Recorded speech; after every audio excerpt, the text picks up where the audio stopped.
Israel దేశాన్ని దావీదు రాజు ఎంతో ధైర్యంతో మరియు విశ్వాసంతో పరిపాలించాడు.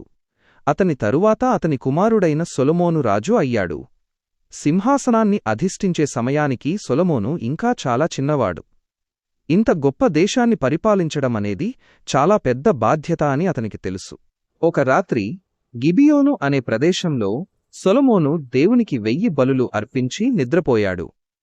కలలో దేవుడు అతనికి కనిపించి, నేను నీకు ఏమి ఇవ్వాలని కోరుకుంటున్నావో అడుగు అని చెప్పాడు. సొలొమోను సంపదలు, అధికారం లేదా దీర్ఘాయువు అడిగి ఉండవచ్చు.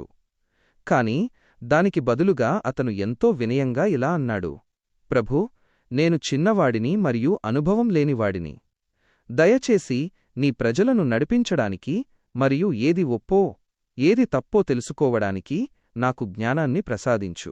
సొలొమోను అడిగిన కోరికకు దేవుడు సంతోషించాడు. ఆయన ఇలా అన్నాడు: నీవు జ్ఞానాన్ని అడిగావు కాని సంపదను లేదా శత్రువులపై విజయాన్ని కోరుకోలేదు కాబట్టి నేను నీకు అపారమైన జ్ఞానాన్ని ఇస్తాను. దానితోపాటు నీకు సంపదను మరియు ఘనతను కూడా అనుగ్రహిస్తాను. ఆ రోజు నుండి సొలొమోను అత్యంత జ్ఞానవంతుడైన రాజుగా పేరు పొందాడు. అతని జ్ఞానవచనాలు వినడానికి చాలా సుదూర ప్రాంతాల నుండి ప్రజలు వచ్చేవారు. ఒకరోజు 2 స్త్రీలు ఒక సమస్యతో అతని వద్దకు వచ్చారు. ఇద్దరూ ఒకే బిడ్డను చూపిస్తూ ఆ పసివాడు తమవాడే అని వాదించారు.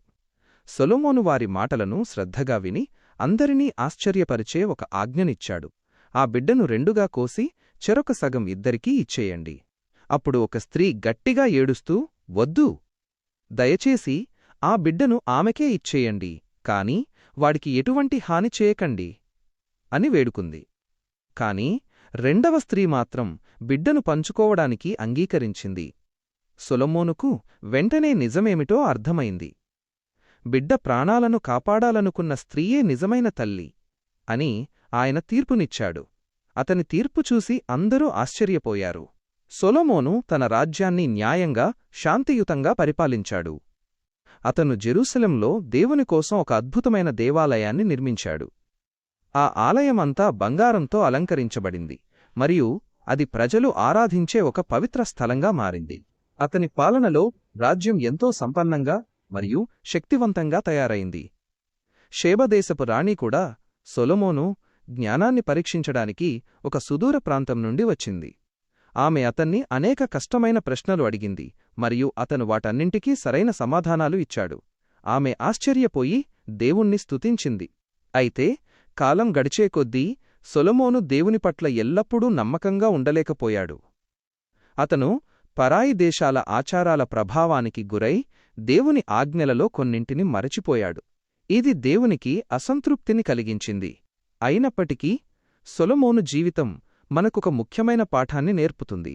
జ్ఞానం దేవుని నుండి వస్తుంది మరియు మనం ఎల్లప్పుడూ ఆయన మార్గాలను అనుసరించాలి.